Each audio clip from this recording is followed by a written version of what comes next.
Hello, Salpy. Okay, so you're here, so I can go ahead and get started. All right, so there's multiple ways to attract this color mixing stuff.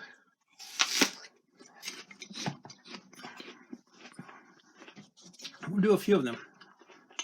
So let's start off with, and what we're going to do, we'll mix these colors, and then we'll add a little white to them, just so you can kind of see what the colors should be. I'm realizing as we move across the spectrum here that what I'm hoping to do is, I did this on my plastic sheets yesterday, it worked really well, but today we're going to try to do it on some paper easels. But as we move across the spectrum of the color here, we should see what would be the mid-tone and what would be the dark tone and what would be the highlight. Does that make sense? Hi, Sunny. Okay, so we're going to start off with burnt umber. I've got quite a bit of medium in this, trying it on this paper just to make it spread easier. We'll add to that, let me clean the brush off. I have to clean the brush off a lot to do this. We'll add a little bit of alizarin crimson or quinacridone magenta.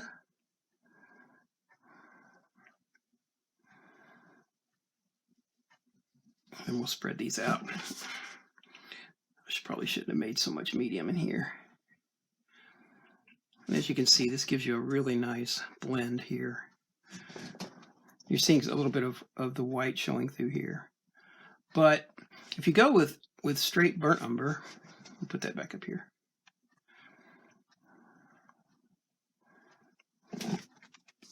You can see that what you'll be missing in the, if you just try to use that color to make that flesh tone, what you're going to be missing is the that you have here in this part is the red, which is what's going to add. Probably where people go wrong the most on flesh tones is that there's no warmth in the skin. So if you, hey Maria, so if you try to just make a flesh tone out of, say, yellow ochre. So let's just do that. Let's take some burnt sienna. Let's take some yellow ochre first.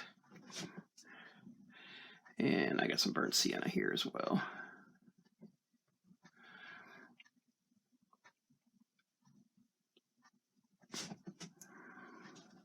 Should have added a little bit more medium than that. It'll be interesting working on this paper. I'm not used to, well, I am used to blending on this paper, which is why I used it, but I'm not used to trying to use it for this. So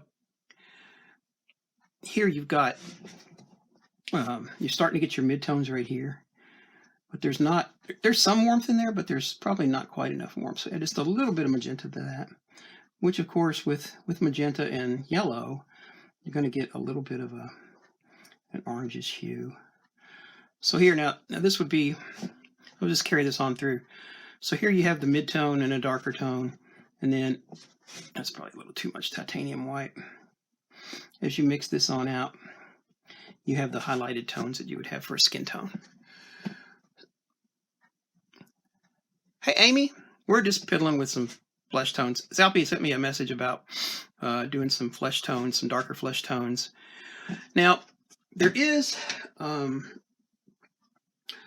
another way to mix flesh tones around this area, around this way, in that I don't actually have the right colors on the palette here, but we can probably make do. Is I guess I'll just use this yellow ochre, where you can use yellow ochre as the underpainting, and then use some alizarin crimson to add the warmth to that, and then add some white to make your highlighted colors. Well, I got a little more red in there that time. I finally hit the other side of the brush. My bad. Hang on. Hey, Carolyn. Hi from Louisiana. I used to live down in Alabama, so I'm pretty familiar with Louisiana. I used to live in Alabama for a long time. So you can see here that there's quite a few different flesh tones that you can use through this path. So you've got these darker flesh tones, and then let's see if I didn't actually try this just today. If we add a little bit, we can probably use that for, yeah. You can build up a highlight for that, because you don't want to just use one tone. If you do, even like flesh tone out of a tube is not going to cut it for you. So let me show you an example of another different way to do this. Where's my reference photo? This ought to be interesting, just trying to paint on a piece of paper. You guys might be familiar with this reference photo. I use this reference photo often. I've done quite a few different paintings with this young lady. As a matter of fact, there's one of them right over there, two of them hanging over there on the wall, right? So, stop it, Facebook. All right, so Facebook's giving me a thing about stop moving your phone. So, another way is to think about building your flesh tones is in this particular painting. I used bismuth yellow in one instance, and I used cad yellow in another instance. Let me see if I can kind of paint this on the paper. Let me grab a tube of paint.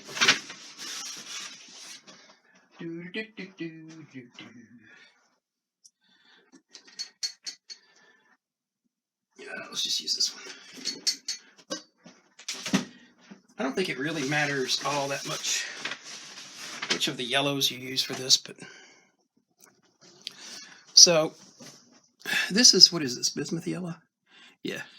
So this is bismuth yellow. It's a really, really, really bright yellow.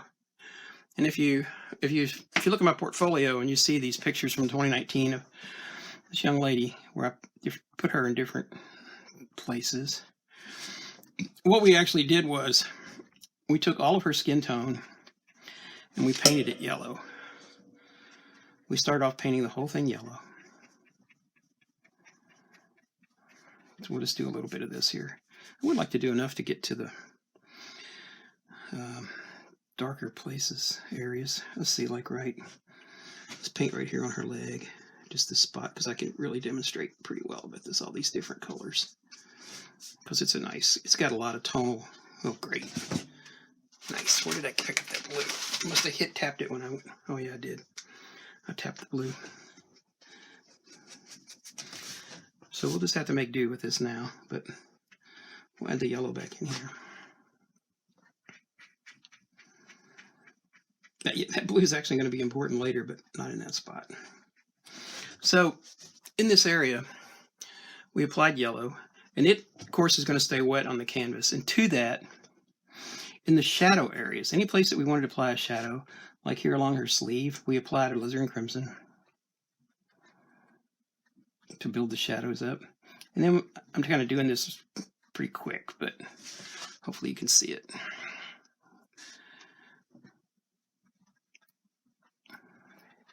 And then where there are darker shadows, like over here, under her sleeve, we added a little bit more to make it a little bit darker. And then like along here on her leg. This is really probably not the right brush to do this with, but that's okay. I'm going to put this crimson.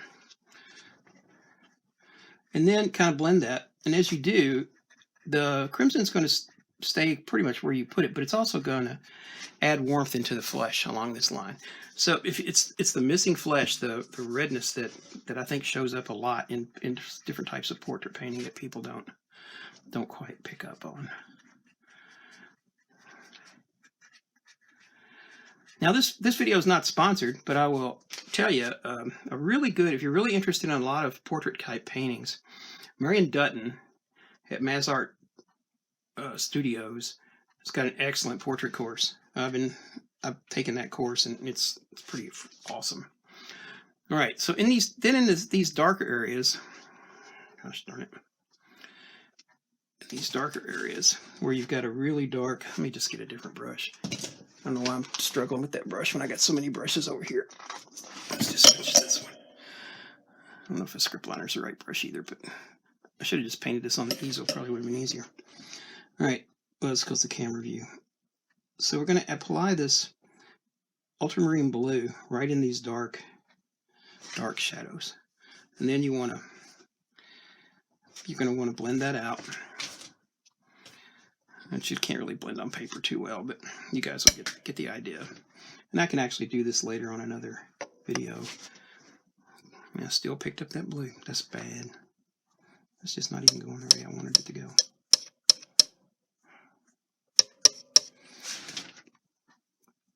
So yeah, this painting on paper is not going to work very well for these oils, but that's okay. I'll get my point across. And then eventually, the last color that you're going to put in for like ultra highlights, like here on the outside of her knee, you might put a little bit. Yeah, I don't think I put too much here on her arm, probably. Maybe like right along in this area. You're going to add some just white. So let's do that. Let's take that back to the paper. I mean, back over to the other part, paper. It's painter paper. That part didn't work. It's a good idea, but it's a good idea that didn't work. All right, so you can take yellow and make an area, of flesh tone. Now my brush is dirty. Hang on a second, guys. That ultramarine blue is a pretty powerful color I'm using. All right, let's try this again. So you got yellow, and then to that, you're going to add some crimson, right?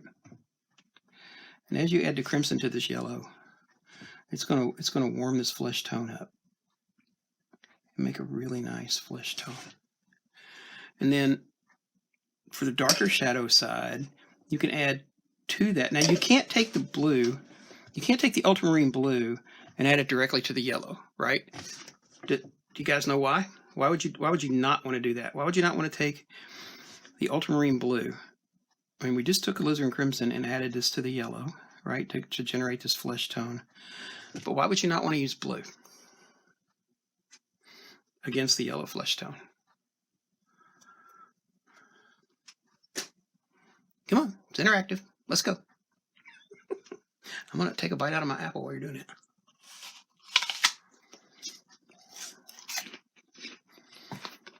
Nobody knows?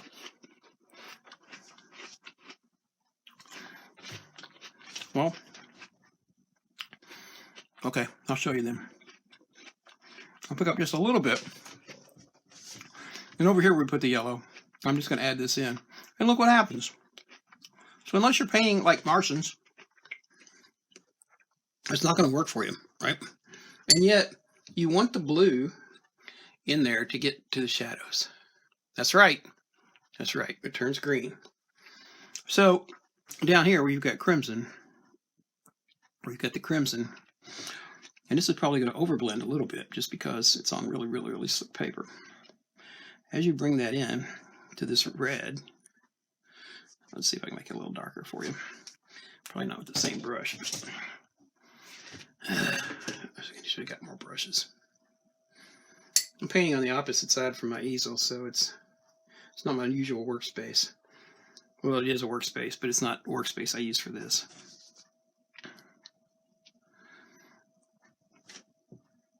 So you brought the alizarin crimson in, and as you get into this bluish part, you can see that it's going to turn it a little bit lavender. And you remember that should have come up from yesterday's little video that we did. So it's really nice. It makes a really, really nice shadow. Okay, so that's a second way to do some flesh tones. So we've got burnt sienna and burnt umber with magenta and yellow ochre, and then here in the middle we've also got some more magenta. Then we did some yellow ochre and just magenta, which is the same as alizarin crimson. Although quinacridone magenta is a little better than, it's a little more stable than alizarin crimson for me. You may have otherwise. Its light fastness is a little better, so that's what I like about it. Okay.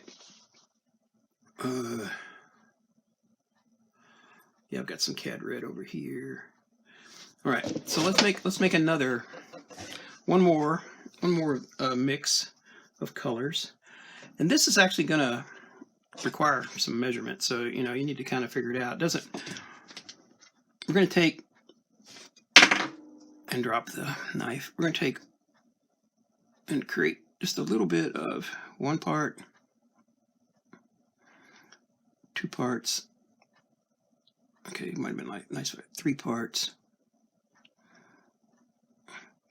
4 parts. And Salpy, this might really be what, 5 parts, 6 parts. All right, so we got small little beads of paint there, but it'll work for what we want to do. I'm going to take that, and then I'm going to measure out. I've got a little bit of this left on the palette. So let's get 1 part red, Cad red. Let's get more. 2 parts of Cad red. Let's add 1 part, if I remember correctly, 1 part of alizarin crimson. Come here, you. That's a little more than 1 part. Let's try it again. 1 part of alizarin crimson. And then let's add just a smidgen of ultramarine blue. And mix all that together.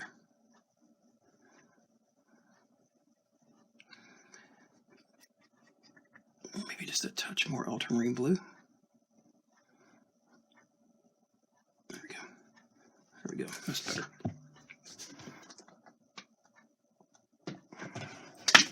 Yeah, let's mix it.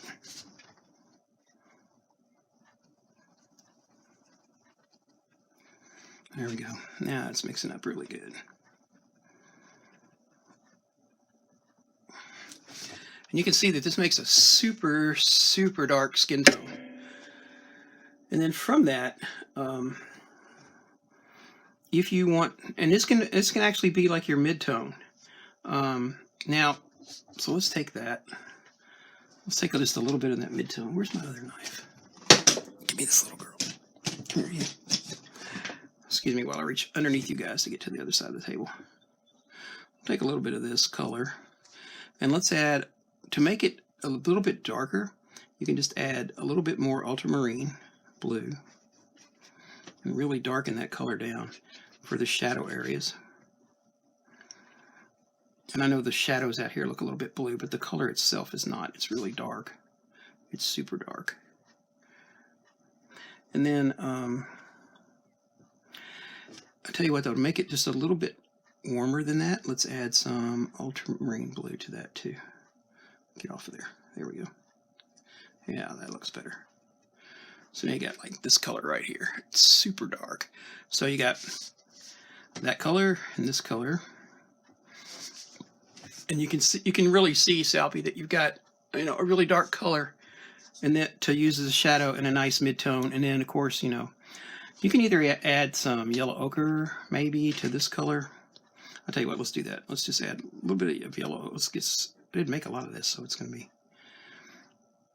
let's add a little bit of yellow ochre to that and see how that lightens up. Yeah, you can use this color for a bit of a highlight. So you've got your mid-tone, your dark tone, and your highlight. Your mid-tone, your dark tone, and your highlight for that dark color. Over here, we did that with alizarin crimson, magenta, and yellow ochre, which is what this is. Let's get a brush. Go back through that again. Go back through the other ones. Let's make sure my brush is clean this time. Pick up just a touch of medium for that, just so it'll mix quicker with a brush.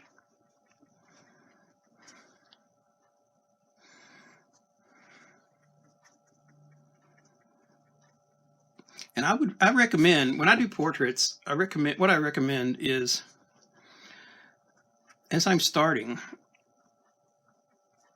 I start and I build the highlight. I build the mid-tone first, and then I create the darker color. And what you don't want to do is, when you're mixing your colors, is use black, because black, it'll really deaden the color. I don't have any on the palette here to show you, but it will just absolutely, if you try to go darker like we did over here, it will never work. It'll just be really, it just kills the color. So you can use blue. You can use, for these darker colors, you can use, like I would use dioxazine purple. I've used that before for shadows.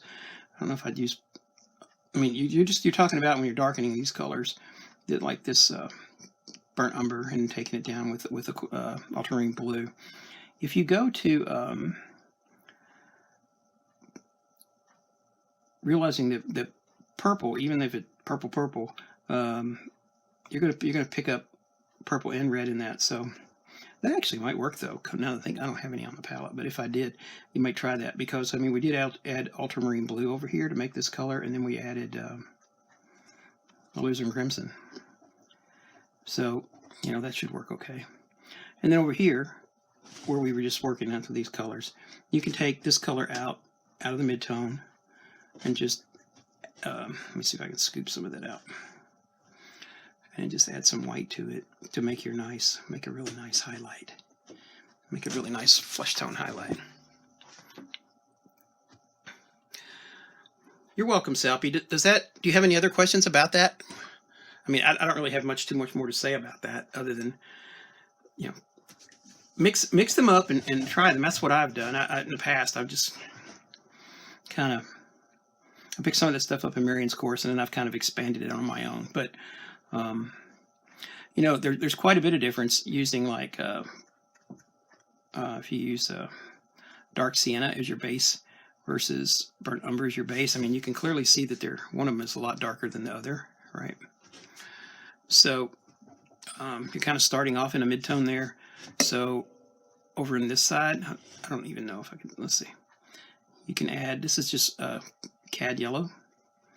And you can, you know, as you get into, you're not worried so much about the edges like out here where you're yellow, right? But as you're getting into these midtones, and then kind of take those midtones and move them out and pick them up and say, yeah, okay, that works for me, or that doesn't work for me. So if you think about it as the midtone, the dark tone, and then the highlight, and then mix those. Make sure you mix enough, because once you get the color you want, right, you don't want to have to remix it. At least I don't. So I use, do I have any of these around here? Yeah, I do. I use these little cups. These are little 1 ounce cups. And so you can, like, you know, take some chunks out of the tube and mix them up in the thing with a little stir stick, and then put a lid on it. These come with lids. And then you got your paint, you know. You have to use it within a couple of months, but so you don't mix a whole cup full. At least I don't, because I don't paint that many portraits, but I do paint a few. Anybody else have any other questions? I'm going to hang here for about another 60 seconds and see it. Make sure that, because I know sometimes it's a little slow going out and coming back, that stuff on Facebook. So I will put this video up on YouTube, though. It'll be up on my YouTube channel.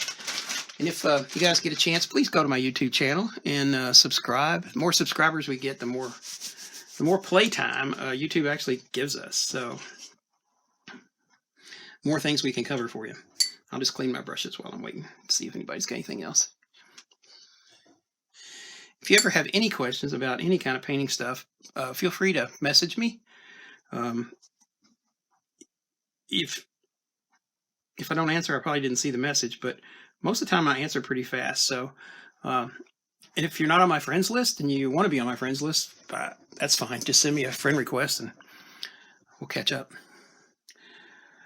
Now let me see if, let me check my notes real quick and see if there's anything else I wanted to say about any of that. I don't think so. You know, there are some things, you know, to consider, you know, as you start to do some portraits, and you can see it in my paintings of the young ladies that's in my portfolio, where I've done, and you might want to create some blush colors. You can buy a Winton color now. It's called light red, but it's actually a blush color for, you know, rosy cheeks, like the Victorian, you know, type stuff. But you can make it just as easy. And that's what this whole color mixing was all about. You don't need to have 100 tubes of paint in your paint repertoire. As long as you got, you know, a good dozen of the right colors, you can mix almost any color that you want. And it's really worth it to sit. Salpy, it was actually really, I should thank you, because I like to just kind of sit and piddle with this kind of stuff and look at it and kind of think back through it. And work on it some more. I don't know if I communicate it very well to you guys. You'll have to let me know. But okay, well, no more questions. Then I guess we're going to go. I will be back on channel in about 25 minutes to paint a new painting. So if you'd like to see that, I invite you to come along, and we'll see you guys next time.